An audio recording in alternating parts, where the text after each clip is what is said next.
Welcome to the Powerline Podcast, the official podcast of Greystone Power. I'm your host, Emily Young, and today we're talking about cybersecurity. So, let's get started on episode 38 of the Powerline Podcast. It's currently December, which means holiday shopping is in full swing. Although, throughout the years, the image of shopping has changed a lot. Online shopping has been around for decades, but has really seen a huge increase in popularity since the pandemic. You can find your items, order in a couple clicks, and have it delivered to your door, all without the hassle of driving somewhere or fighting busy crowds. However, cybercriminals continue to find new ways to take advantage of this popular shopping method. One example is by sending fake emails that try to steal important information. Today, we'll be speaking with Geoffrey Aitken, our Network Security Administrator, who is here to give you some cybersecurity tips and tricks to help keep you safe this holiday season. Hi, Geoffrey. Welcome to the podcast. It feels like this year has flown by. I'm sure a lot of our members will be shopping from the comfort of their homes. Do you have any cybersecurity tips for them? Hi, Emily. Thank you for having me on. Yeah, definitely have a lot. It's crazy how much this year has flown by, and we've got the holidays right in with us. And unfortunately, along with the jingle bells and the lights and everything else, comes a lot of cyber scammers out there trying to do some nefarious things. I would say probably some of the things that I would definitely target are, first of all, really monitoring your bank and credit cards and the companies that you have out there, making sure you're aware of what purchases are happening. And if that company provides it, set up some alerts so you know when those transactions are happening and where they're happening.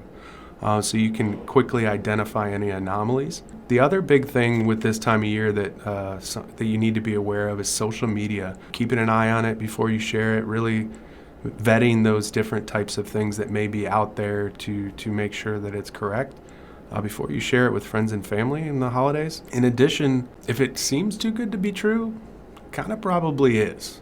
Just think through that, and before you kind of go click on things or look at other different advertisements, stick to trusted retailers' websites. It's probably one of the biggest things that you can do to just really help yourself out. And the other thing that seems to be very common this time of year is delivery notifications, whether it's text or email. Just really be extra aware of those, because we're all doing all that online shopping, and we will get tons and tons and tons of delivery notifications, and the scammers know that. So they're going to probably try to throw one of those in there to trip you up. Wow, those are really helpful. Here's another scenario. If you receive an email from an online vendor, what are some measures you should always take? Yeah, definitely reviewing those different emails, looking for any grammar, spelling mistakes. Don't click on any links that you're unsure of. Be kind of just, kind of that email that you get and on a day-to-day basis, kind of text messages, who you should be getting them from. So just be really aware of that. But also, typically what I always tell my friends and family is just go straight to the website. Avoid clicking on those emails, especially when it comes to more critical things or like financial institutions. If they send you something and it's urgent, most likely they're going to have a secure message center on their website. Just go straight to it, double check that. Those are kind of some of the big things that I would say this time of year, especially just to be extra safe. Just go straight to the website. With all the emails you receive, I'm sure it could be easy to overlook some of these things. Make sure you're diligent before clicking on links or forwarding potentially malicious emails. So a lot of sites have ads that pop up that looks like it's part of their website, but it's not. So what should you do with these pop-up ads? Honestly, just stay away from them. Out there right now, you're seeing a lot more of this especially with like chat and AI, and people feel like that is automatically a trustworthy source, but there's ways to get those same types of advertisements in there or other different websites. If you do see a pop-up that it kind of looks enticing or something, I kind of go back to what I said before. Just go stick to known retailers and go straight to the websites rather than just dealing with those pop-up ads. It's easier just to go straight to the website and ignore those. Those pop-up ads can be pesky to close sometimes. Make sure you're clicking the right X and not accidentally clicking into the ad. I know I've done that before. Now, I've seen a lot of sites ask about accepting cookies or terms and conditions. So what do these usually entail? Why should or shouldn't you agree to these? Yeah, that is a great question. That is definitely something we all see day in and day out without going to a website. There's pretty much no way around it. The reason that is because of data privacy laws that kind of govern online privacy. So these websites have to ask you now for privacy purposes whether they can kind of track your cookies or use that information. Personally, I say just always avoid it and deny them, but there are some reasons to accept those cookies as well. And you may have limited functionality, or some websites may not actually let you visit the website if you don't. So just be really aware of what information you're giving them if you do accept it, because they basically have the right to share that information once you do accept it. So I think that's the biggest thing I would say, is just deny it. If you find that there's some functionality that you can't use that you need, just be really aware and think about what information is already in your cookie sessions and what you're sharing with those websites if you do. I'm glad I know a little bit more about data privacy now. So when browsing, how do you know if a site is legitimate and secure, especially when entering personal information? Honestly, where I go with that is, say, use a password manager. And the reason I say that is kind of going back to the go directly to the website scenario before. The password manager stores that website. So that way, again, if you go straight to that website, you have that stored in your password manager.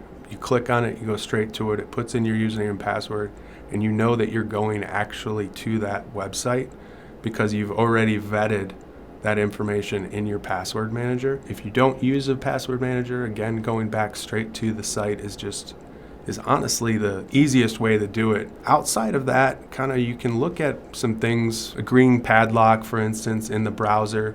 But again, that doesn't necessarily mean it's a legitimate site, but it does mean that your information is protected via encryption. You also can look at the URL prior to visiting the site. Look for misspellings of the name. Other things that are commonly used are like hyphens and other stuff like that within the name.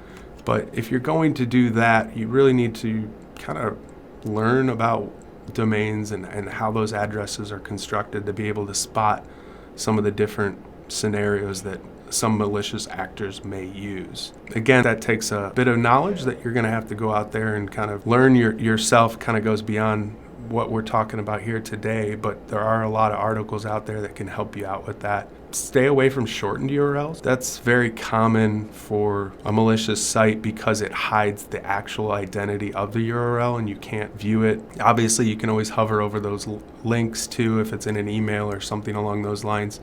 Just with your cursor, with your mouse, hover over it so you can see what you may be clicking on. But again, I say stay away from that unless you take the time to learn what the construction of a domains and the URLs should look like. Make sure you're always careful with sites you enter personal information on. Usually people categorize credit cards as personal information, but even your email or phone number is sensitive as well. I know people are always busy these days, which can make it hard to shop. It's easiest to shop on the go, but what if you don't have cellular data? Is it safe to use a public Wi-Fi network? I would say that's not recommended. It's a sensitive information on a unsecured or unpassword protected Wi-Fi. What that means is that information is in clear text, so it is potentially a way that someone could capture any information that you put into your device that is connected to that Wi-Fi. If you have the availability of a virtual private network or a VPN and you need to get on a public Wi-Fi, I would definitely encourage you to use that. Most antivirus companies, if you have an antivirus subscription already, do have those available to you. You can use and you can download from your trusted app store on your phone to do that. The other thing too, to kind of go to the next step, is not only do you not trust those, but typically your default settings on your phone are to automatically join available Wi-Fi networks. So one recommendation I would also kind of add to that is to go into your phone, view your Wi-Fi settings, and change that so your phone has to ask you and you have to acknowledge that you want to join a Wi-Fi. Otherwise, you could be possibly walking into a situation where there's just a nefarious actor with a Wi-Fi connection open up in a large area, especially that you may be visiting this time of year, like malls or things like that.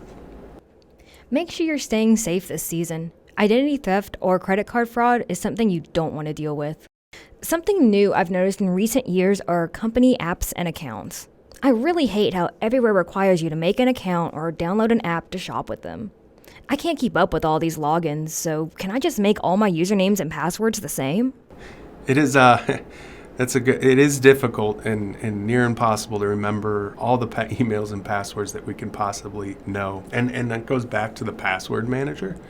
Definitely recommend that you go out and get one of these and use it if you do not already have one. Most phones do have this built in as a feature where you can have a password manager on your phone that will allow you to store all the different usernames and passwords and encrypt them when they are stored as well, so not, people can't just access those. And then also they have additional security features on a lot of these password managers too, where they actually monitor to know whether your information is showing up on a known security breach, and then that way you know that you need to go in and change that username or that password. But unfortunately, in today's world, there's so many breaches. If you reuse that username and password on one site and it's breached, now those people on the dark web that purchase those breach reports will have that information and can use it on other sites, and we'll definitely try to use it on like financial institutions or other things that will have more high value information. It's sure easier for me to remember them when they're all the same. But that also means it's easier for a hacker if they were to gain access to a compromised site. Good to know. Something else that's bothersome are notifications. As an Apple user, I feel like they're constantly inundating me with these annoying software updates. Do I really need to do those? They just take up the little storage I have left on my phone.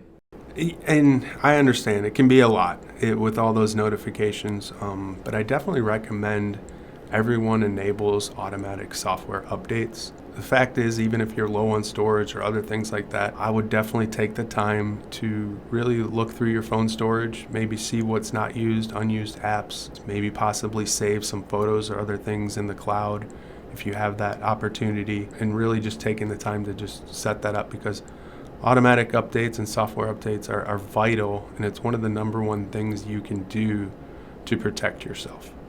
Okay, so we always ask everybody the same last question. Is there anything else you'd like to tell our members? Yeah, cyber threats are changing, evolving every day, and quite frankly, they're just not going away. It changes year over year. So the biggest thing I could say is kind of going back to what I talked about earlier, things that you can do. Get a password manager, get a VPN. If you have that available to you, really start using them and just stay informed. Learn about how to report malicious emails or spam that you get, depending on what email provider you use or cellular provider if it's a text spam situation. Just educate yourself, because again, it's not going away. It's only going to get worse. So stay safe out there, and happy holidays, everyone. Unfortunately, we're all out of time for today's episode. Aww. Make sure to check us out on social media, and don't forget to subscribe to our podcast, available on our website, Spotify, Apple Podcasts, and YouTube. Thanks for joining us for episode 38. We'll catch you next time on the Powerline Podcast.